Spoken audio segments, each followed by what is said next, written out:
looking quite beige, got me deep in the haze. There's no more compassion, no. Raise me, I need something fast, I need something to last and give satisfaction, no.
Tell me, what is the use?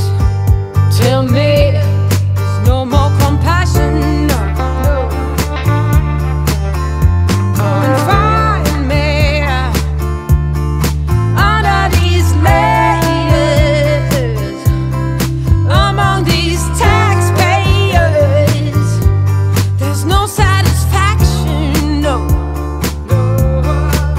I said, help me.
How big is your love? Tell me, how high is your patience? What can I be saved? I wanna catch the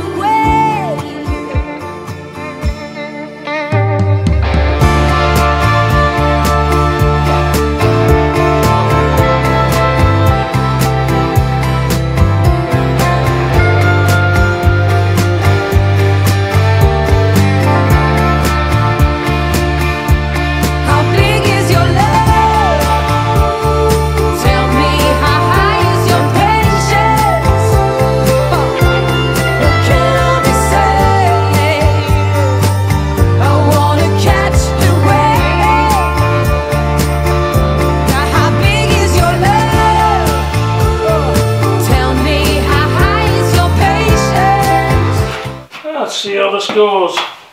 I'm not going to run the camera while I'm welding. I don't have the right filters. I've tried to do it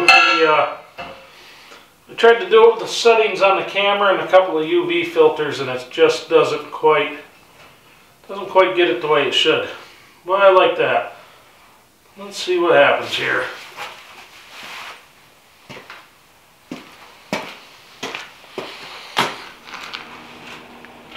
Now, I don't know if I'm alone in this. Why is it that always my nicest welds are always the one that are never going to be seen. They always end up on the underside of something. The top didn't come out too bad, but I tell you what, I think I'm finally figuring out how to run that stick welder decently. I got a nice clean weld there, there's hardly any spatter. I will take that every day. Let's see how it looks standing up. Now, all we have left to do after this is make the base and attach this guy to the floor. Oh, let's see. Now, with all this together, she's a little soggy.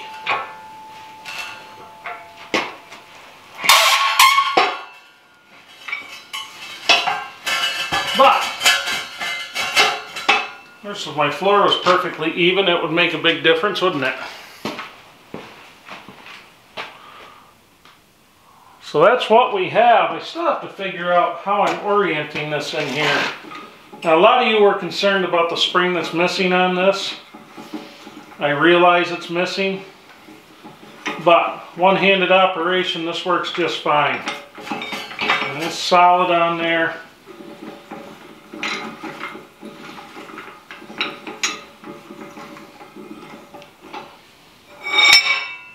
So now we just have to, like I said, get the base on it and away we go. I still have not decided what I want to do with this right here. I may, as one of the viewers suggested, put a couple gussets down to the pipe, or at least one in the middle. Maybe I'll pop some holes in there and we'll make it so we can put pegs in there, metal pegs for bending. We'll see what happens. So these, as you saw, these are tapped into this piece of 3/4 plate steel. We got studs of threaded rod we put down in there, then we tighten them down. So, like I said, it's not going anywhere. But yeah, time to get a base on it, and then we can really use it.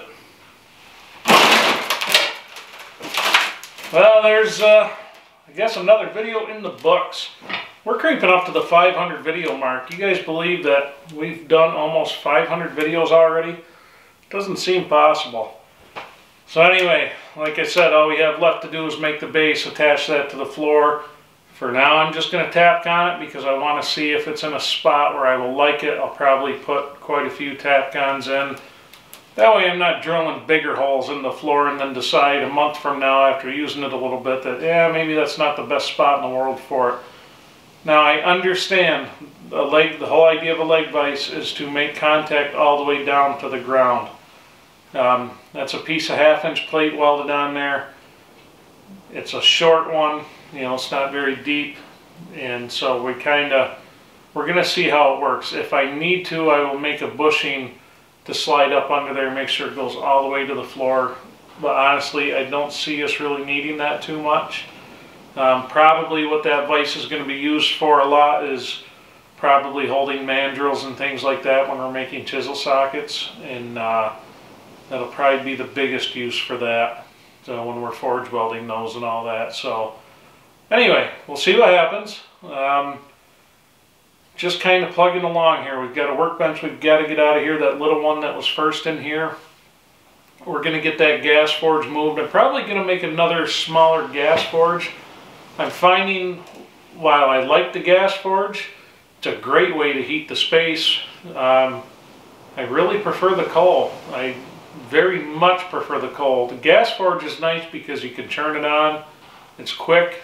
You know, it takes a few minutes to heat up, but once it heats up, it's just fine. And then you could turn it off and walk away, whereas the coal forge, you have to smother it out. You have to make sure it's out before you go in, things like that. And the propane, the fumes aren't so bad. Of course, you do get a lot of moisture in the air from propane, but it's not like you're dealing with the coal fumes, which really with anthracite, there's not a lot of fumes with it. So fortunately, once you get it going, there's really no smoke. You don't even smell it. I really like anthracite coal. You know, I'm probably going to buy some regular blacksmithing coal at some point because it does bridge a lot better. But once you get used to using this stuff, it works pretty nice, and it's less than half the price for a 50-pound bag of that than it is for the forging coal. So anyway, Next time out, we'll make the base, we'll get it attached and see if it's in a spot where we like it. So hope you guys enjoyed this one, and I'll see you the next time.